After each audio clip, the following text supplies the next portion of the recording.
Okay, guys, so I just simulated the preseason. I got in the background of playing Retro Bowl College. It just came out because Retro Bowl has been dead lately and people stopped playing it, so they dropped the college game. And it's very close to the original. But from now, what I'm seeing, I really like it. So before we leave and go into the off season, let's look at our injuries. We got Dennis Weatherbury, he's our backup. Chris Perry, the rookie, then Willie Anderson and Eric Steinbach. That's two injuries we really don't know. Now here's our roster. So first we got Carson Palmer, Rick Mirror, who got injured, and Casey Gamble. Then we got Rudy Johnson, Chris Perry, the rookie, who got hurt, and Kenny Watson, fullback Jeremy Johnson, Chad Ochocinco. His name's still Chad Johnson, but Chad Ochocinco, number one string, Peter Ward. Oh yeah, here's one of the when I was talking about players that I had to change their overalls so they can live up to the potential. TJ Husandama was like 70 overall. And if you're 70 overall at like his age, like it would take too long for him to get production or playing time. So I made him hard. Like there was just a low chance he would get. Like I told you, people progress, but to progress you have to do good. You can't progress out of nowhere. Alright, Reggie Kelly, Matt Shilby, Antonio Stewart, Levi Jones, starting left tackle, and Bethel Johnson's the backup. Eric Steinbach, he's really good.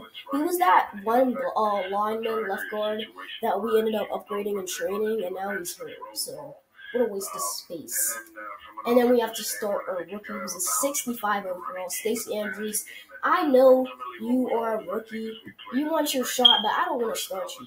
But we have no choice because Eric Steinbach got injured. Rich Braham, 85 overall center, 72 overall Larry Moore at center. Both of these guys are pretty good. Bobby Williams, 73 overall, and Victor Leyva, 72 overall, right guard. Here's a right tackle, Willie Anderson. He's so good, but he's injured, man. Oh, man. Now we have to start Scoot Pastrua. Julian Clemens left in, 79 overall. He seems, he's not going to start later on. And 77 overall, Core Powell. Then a right in, Justin Smith, 99 overall. I made him better because he ended up being really, really good in his career. And he was just really bad. Elton Patterson, 66. He might have not been that bad, but still, it's Justin Smith. Daryl Gardner, 88 overall. John Thornton, 87 overall, and 86 overall, Tony Williams. We have a lot of good defensive tackles. A lot. Let me look at this guy's age. 27. This guy. Yeah, we got a bit too many good players at this position. So, I might just trade Daryl Gardner. Let's see what we can get him.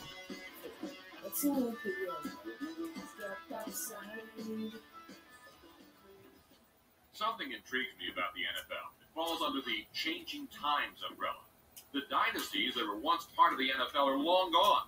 Not only do we have Super Bowl winners who don't repeat, we have ones that miss the playoffs the next year. Or the Super Bowl loser finishes with one of the worst records in their conference the following year.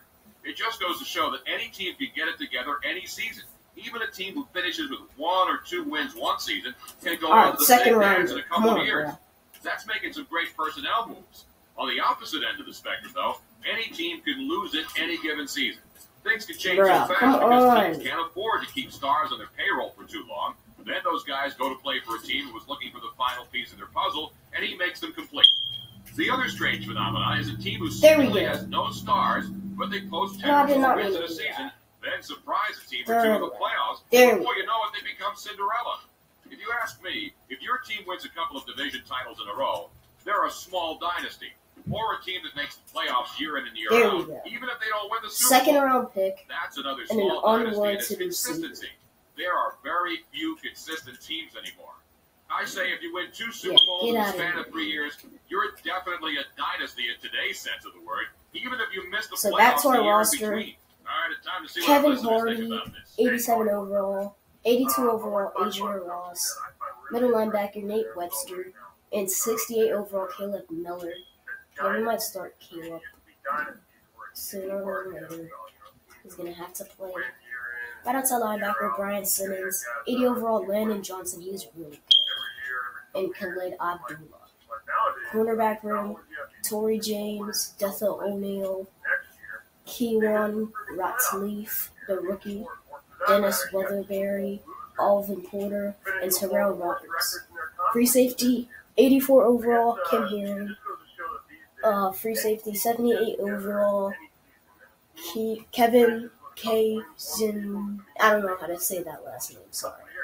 And then free safety without a name, strong safety Roger Beckett, 78 overall, and 66 overall, Mark Manuel. Kicker, Shane Graham, 85 overall, and punter, 77 overall, Cal Richardson. That is our roster.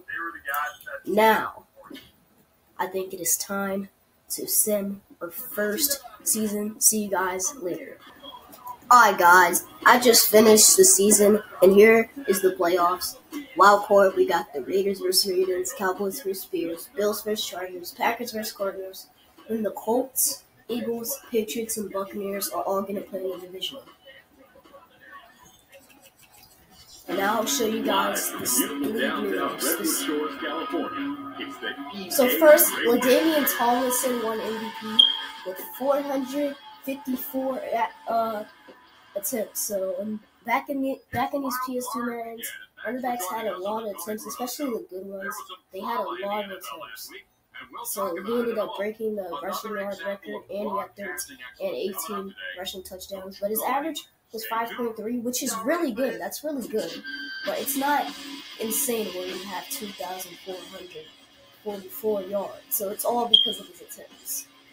Because 400 attempts is crazy. And then Donovan McNabb with 3,000 yards and 30 touchdowns, second for MVP. Michael Vick had 2,792 yards and 16 touchdowns. Eric Brooks almost won MVP. I made him a little better. I shouldn't have, but I did. And Mark Bolger almost won MVP. Offensive Player of the Year is also LaDainian Tomlinson. Donovan McNabb in second. Marvin Harrison had 17 touchdowns, 1,336 yards, and 97 receptions. Deuce McAllister almost won Offensive Player of the Year with his 381 attempts, 1,459 yards, and 13 touchdowns, but only had 3-point average. He got carried by his attempts. And Edger James had 1,543 yards, 8 touchdowns, 4.8 carry, and 318 attempts. Derek Brooks won Defensive Player of the Year with 153 tackles, 8 sacks, 2 fumble recoveries, and 5 interceptions. Ed Reed only had 4 interceptions, but had 101 tackles and 88 interception yards. Ray Lewis, third for Defensive Player of the Year. The man on the cover had 10 sacks, 4 fumble recoveries, 4 interceptions, 127 tackles. Lance Briggs had 114 tackles, 7 sacks, 5 fumbles, and 4 interceptions, which got him 4th place on Defensive Player of the Year. Last but not least, Bob Sanders had 88 tackles, 82 interception return yards, and 8 interceptions. Offensive Rookie of the Year is Julius Jones with 292 attempts, 1,050 yards, 7 touchdowns. Larry Fitzgerald, 1,205 yards and 6 touchdowns, 98 receptions, second for the Offensive Rookie of the Year. Tatum Bell, 166 attempts, but 677 yards, 10 touchdowns, and 4.0 average carries per yard. Phillip Rivers had 24 touchdowns as a rookie and 3,000 yards with a base. And Ben Roethlisberger, 5th for Offensive Rookie of the Year, 2,000 yards and 18 touchdowns. Defensive Rookie of the Year is Bob Sanders. I already showed his stats, but 88 tackles, 82 yards, 6 interceptions. Jonathan Vilma in second, 153 tackles, 3 sacks, 2 fumble recoveries, and 1 interception. Carry-on Fox, 79 tackles, 3 sacks, 3 fumble recoveries, and 5 interceptions, getting him third on NFL rookie defensive rookie of the year. Sean Phillips, I did make him a bit better. He had 12 sacks, 1 fumble recovery, 1 interception, and 97 total tackles. Sean Taylor had 74 total tackles, 170 interception yards, 5 interceptions, and 1 pick 6.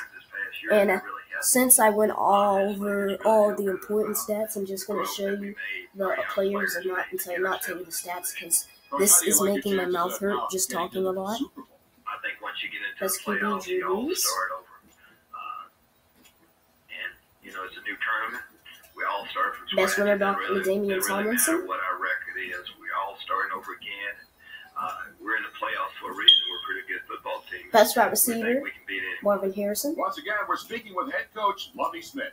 Coach, I know we're real early in your head coaching career. Is there anything you have in mind? Best defensive lineman is Mike Goff. Oh, no, that's the only thing I've ever wanted to do in my life. I can't believe they pay us. Best defensive lineman is Marcus Stroud. It's time for retirement, and then I'll go around and I'll watch other friends coach. Best linebacker is Derrick Brooks, defensive player of the year. Head coach, I'm sure. Can you name 1 or 2 things in particular that you really enjoy?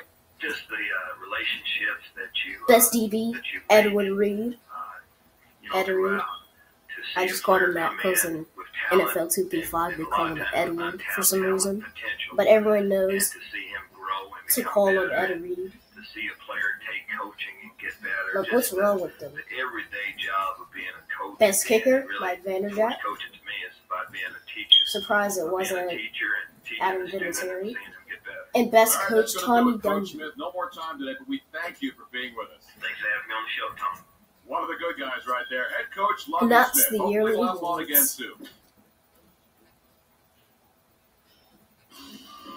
For the wild card, we're going to send this week and see who wins. So, the Raiders beat the Ravens 19-12. Cowboys beat the Bears 10-6. Bills beat the Chargers. The Chargers beat the Bills 34-27. My apologies. Packers beat the Cardinals 23-10. And now the Raiders are going to play the Colts. Cowboys are going to play the Eagles. Chargers are going to play the Patriots. And the Packers are going to play the Buccaneers. So the Colts absolutely destroy the Raiders 34-3. All they could do was score a field goal. The Eagles destroyed the Cowboys 35-17. Not as bad as the first game, though, but they still got crushed. Same thing for the Chargers, 37-17. The Patriots crushed them. And 44-22, Buccaneers crushed the Packers. So all of these games were just like blowouts. In the conference, we've seen this 1,000 times. The Patriots playing the Colts. Everyone who watches football knows that the Patriots and the Colts have played each other in the playoffs many times in the 2000s. Peyton Manning versus Tom Brady. Big rivalry. And Buccaneers are going to play the Eagles. So let's see who wins. So the 16-1, now the 17-1 Colts beat the Patriots by 3 points, a field goal, 21-19. Actually, no, 2 points. I'm stupid. 2 points. And the Eagles destroyed the Buccaneers, 48-13. And now it's the Colts versus the Eagles. We know in real life it was the Eagles versus Patriots. So this is one game away to being in real life. But no, today we're going to see a completely different Super Bowl. Let's see who wins. And the Eagles beat the Colts 24-14. That's the Super Bowl for you. Congratulations, Eagles. The Eagles beat the Colts. An NFC versus AFC game, who wins? The AFC crushes the NFC 38-17. I almost forgot to show you guys the standings. So Colts went 15-1, Patriots 12-4. These are just the NFL standings. I almost forgot to tell you guys about this. And we went 3-13. Wow, we were horrible. And the Eagles went 13-3, winning their division. And also, guys, I traded Drew Brees to the Saints because I didn't want him on the Chargers as a low overall. And now, that's year 1, guys. I hope you like it. Peace out. Get ready for year 2.